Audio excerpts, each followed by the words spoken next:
Break के बाद स्वागत है आपका। रुख करेंगे खबरों का। नानौद में ग्रामीणों और किसानों ने कार्यक्रम का आयोजन किया, जिसमें किसान नेता राकेश टिकैत और एनलाबाद से इनेलो विधायक अभय चौटाला भी पहुंचे। इस दौरान अभय चौटाला ने सरकार पर तीखे हमले किए। चौटाला ने कहा कि किसानों के आंदोलन को आतंकवादियों का आंदोलन तक कह दिया गया, लेकिन सरकार को किसानों के आगे झुकना ही पड़ा।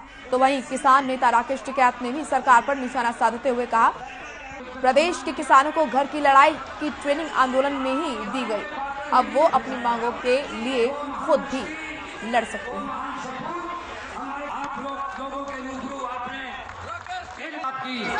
जो ऐसा काला कानून बनाया गया, जिससे आने वाले समय में जिस तरह से कृषि के 3 काले कानून बना करके किसान की जमीन हड़पने की साजिश केंद्र की सरकार ने रची थी। आज हरियाणा प्रदेश की सरकार ने उसी तरह का एक कानून, चौथा काला कानून बना करके जमीन हड़पने का एक नया बिल पास करवाने का काम किया है। मैं आपसे आग्रह करूंगा कि आप उस चौथे काले कानून को खत्म करवाने के लिए भी जहां सरकार को आगाह करने का काम करें। जो डेयरी थी वहां की, उनसे डेयरी प्रोडक्ट हिंदुस्तान में बिकेगी। इस आंदोलन से 13 महीने की ट्रेनिंग हुई और 13 महीने की ट्रेनिंग में आम लोगों को, आम किसान को ये पता चल गया कि ये जमीन मुझे नहीं छोड़नी, नौकरी से मेरा गुजारा नहीं।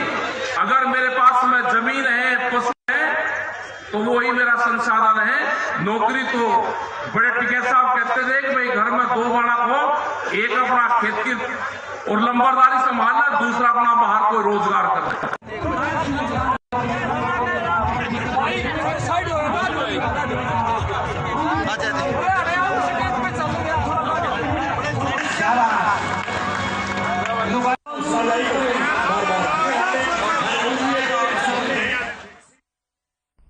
चलिए अब खबर यमुनानगर से है, जहां सरस्वती नगर रेलवे स्टेशन पर पैसेंजर गाड़ियों के ठहराव की मांग को लेकर किसानों और गांव वालों ने रेलवे ट्रैक को जाम कर दिया, जिसके चलते अंबाला सहारनपुर मार्ग पर चलने वाली कई गाड़ियां प्रभावित भी हुई।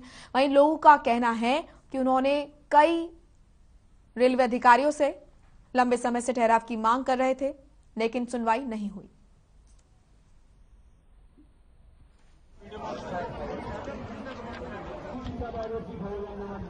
किसान नेताओं द्वारा सुबह 10 बजे स्टेशन के बाहर धरना प्रदर्शन किया गया और उनकी ये मांग थी कि रेलवे का कोई उच्च अधिकारी आए और हमारे को आश्वासन दे, इसके बाद हम उठेंगे। जो करीब 12 बजे के लगभग सीनियर डीसीएम और डीसीएम साहब मौके पे आए, उनको समझाने का प्रयास किया, लेकिन किसान नेता नहीं माने। जो 3 बजे के लगभग 3 बजे ADRM श्री करण सिंह अंबाला मौके पे हाजिर आए। यहाँ ऊंचा चंद्रा रेलवे ट्रैक पर ग्रामीण वासी बैठे हैं, रेलवे ट्रैक को जाम करे बैठे हैं, क्योंकि एक लंबे समय से मांग थी ग्रामीण वासियों की। सरस्वती नगर का जो रेलवे स्टेशन है, वहां पर रेलवे पैसेंजर जो गाड़ियां थी, जिनका लंबे समय से ठहराव था, उसको कोरोना काल में बंद कर दिया गया था।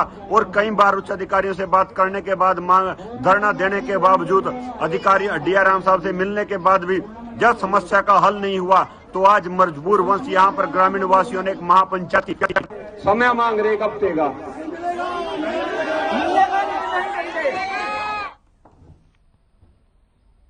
चलिए अब खबर पानीपत से है, जहां नगर निगम के कार्यकर्ता हड़ताल पर चले गए।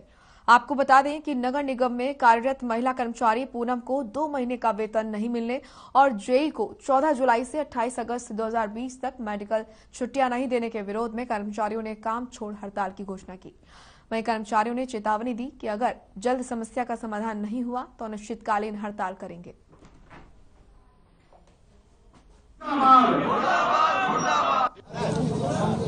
पुलिस प्रशासन की ड्यूटी लगेगी, वो भी आएगा। हमारी जो ड्यूटी लगवाई है कमिश्नर ने, हम भी वो काम कर रहे हैं। बात ये है कि हम कई बार मांग पत्र के लेके गए 2-3 कर्मचारियों का, जिनको के एक महिला है पूनम नाम की कलरक, 2020 में उसका डिलीवरी केस था, उसकी 2 महीने की तनख्वाह रुक रही, उसके लिए हम कई बार गए।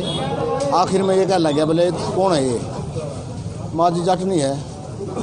कल जाटनी, फिर इसको क्या फर्क पड़ा है? तो मतलब जाटनी को तनख्वाह देने की क्या जरूरत है? मैं तो दूंगा नहीं, क्यों नहीं दोगे? कानून तो कहता है देने का।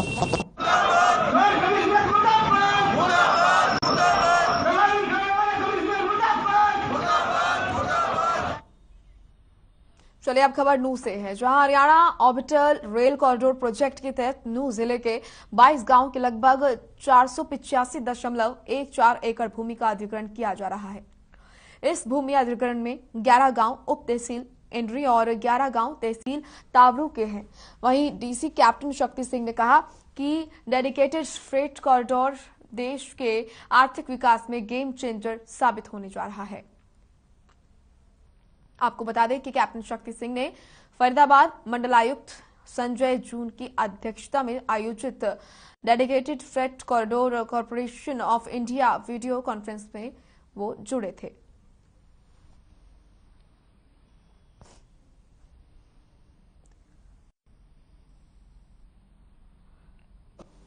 डेडिकेटेड फ्राइट कॉरिडोर एक बन रहा है, उसमें कुछ अड़चनें थी, तो कल माननीय कमिश्नर साहब ने भी एक रिव्यू मीटिंग ली थी और हमारे जिले में अभी ऐसी कोई समस्या नहीं है। हमने अपना काम शुरू कर दिया है, तो जल्द ही उस एक्विजिशन पे निर्णय कर देंगे और ये एक बहुत बड़ा इंडस्ट्रियल बून साबित होगी, क्योंकि हाई स्पीड कॉरिडोर है ये। क्या करा?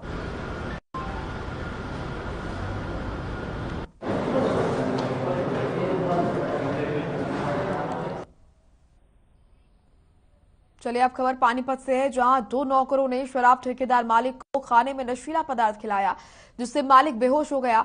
बेहोश होने के बाद अलमारी का लॉक तोड़कर उसमें रखी लाखों की नकदी, पिस्तौल और कारतूस चुराकर फरार हो गए। इतना ही नहीं, आरोपी वारदात को अंजाम देने के बाद ऑफिस में लगी 2 LCD टीवी स्क्रीन को तोड़कर पानी में डुबोकर फरार हो गए। वहीं कुछ देर बाद जब मालिक होश में आया तब पुलिस को वारदात के बारे में सूचना दी। पुलिस ने शिकायत के आधार पर आरोपियों के खिलाफ लूट समेत अन्य धाराओं में केस दर्ज करके मामले की जांच शुरू कर दी है, साथ ही आरोपियों की तलाश शुरू कर दी है।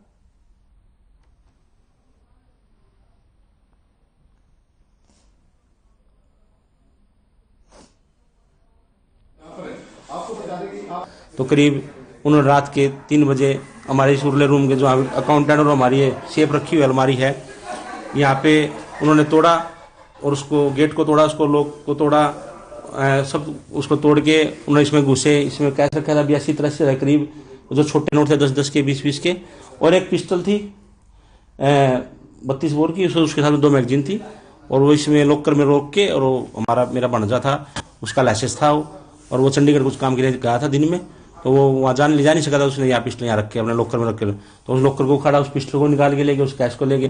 कल हमें कंप्लेंट मिली थी 253 बी हाउस नंबर में कोई दारू के जो ठेकेदार है उनके वहां पर कोई एक लेबर रहती थी। वो लेबर रात को उनके दराज से तकरीबन 5 लाख समथिंग पैसे ले गए। एक वहां पर उनकी जो पिस्टल थी वो उनको भी ले गए। मौके पर हम गए हैं, CIA 2 टीम भी आई है, हमने FIR दर्ज कर ली है। अब इन्वेस्टिगेशन अभी पेंडिंग है, जो होगी हमको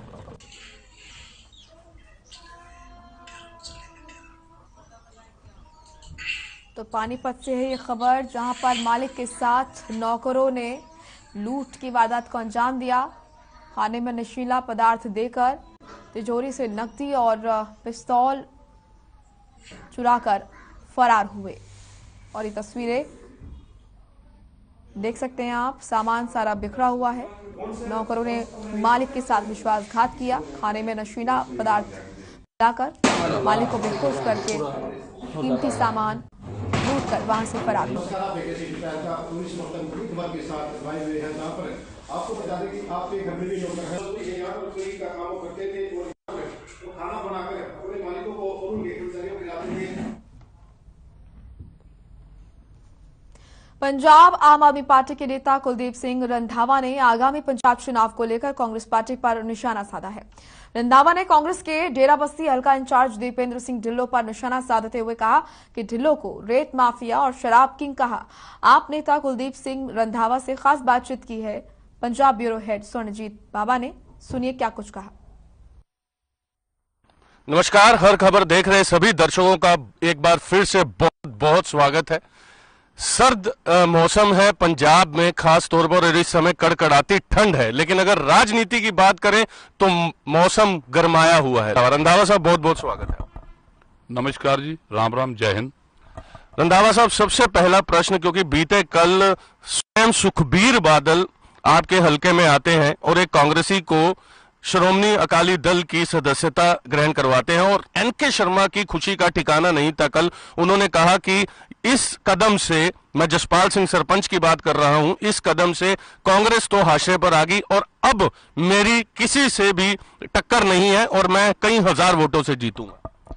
भाई साहब, बहुत बढ़िया बात आपने की है कि पंजाब की राजनीति के अंदर, क्या भारत की राजनीति में अक्सर जब इलेक्शन का समय आता लोग दल छोड़ते हैं, पार्टियां छोड़ते हैं, उधर इधर जाना ना लगा रहता है।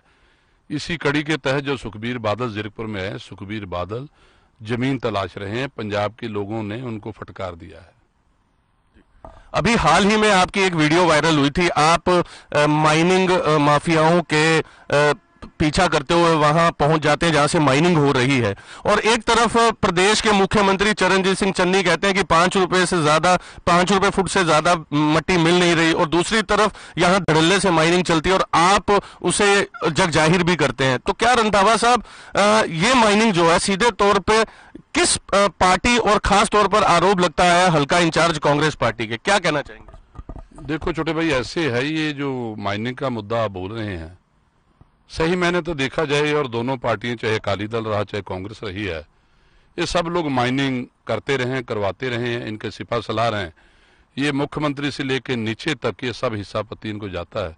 जैसे सुखबीर बादल साहब के टाइम में ये सब करप्शन उन्होंने की, माइनिंग माफिया जो किया, ट्रांसपोर्ट माफिया और इवन टू अब नौकरी माफिया में लोगों ने किया। ये तो सब जग जाहिर है, पंजाबी जान चुके हैं।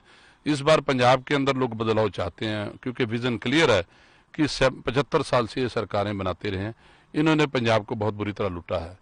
कितनी बड़ी चुनौती मानते हैं? एक तरफ बीते वर्ष अगर मैं बात करूं निकाय चुनाव की, तो निकाय चुनाव में जीरकपुर हो, डेराबस्सी हो, लालड़ू हो, तीनों नगर काउंसिल में कांग्रेस के प्रधान हैं, और पार्षदों की अगर बात करूं तो आम आदमी के हाथ एक भी सीट नहीं आती। और दूसरी तरफ अब विधानसभा चुनाव है, एक तरफ तो आपके श्रोमणी अकाली दल के नेता हैं जो 2 बार से विधायक हैं, और दूसरी तरफ पीठ थपथपा रहे हैं कांग्रेस पार्टी के हल्का इंचार्ज दीपेंद्र सिंह ढिल्लों कि कांग्रेस की इस बार जो है वो जीत निश्चित है। सही मायने के अंदर पंजाब बदलाव चाहता है इस बार, और पंजाब का विजन बिल्कुल क्लियर है। ये लोगों ने पंजाब की जवानी को, पंजाब के किसान को, पंजाब के ट्रांसपोर्टर को, पंजाब की इंडस्ट्री को बर्बाद करके रख दिया। नौकरियों तक ये लोग बेच गए। आज किसी हमारे पंजाबी बच्चे को, खासकर डेराबस्सी हल्के के अंदर इतनी बड़ी इंडस्ट्री थी, आज इंडस्ट्री की बुरी तबाही कर दी इन सरकारों ने। इनके ऊपर टैक्स लगा के इन्हों के, देखो आप यार, ये बद्दी चले जाओ, टैक्स फ्री एरिया है। लोग डेराबस्सी से इंडस्ट्री बंद करके बद्दी जाने लग गए, जयपुर जोधपुर जा रहे हैं, बॉम्बे कलकत्ता मैड्रास तक अपनी यहाँ से इंडस्ट्री उठा के ले गए।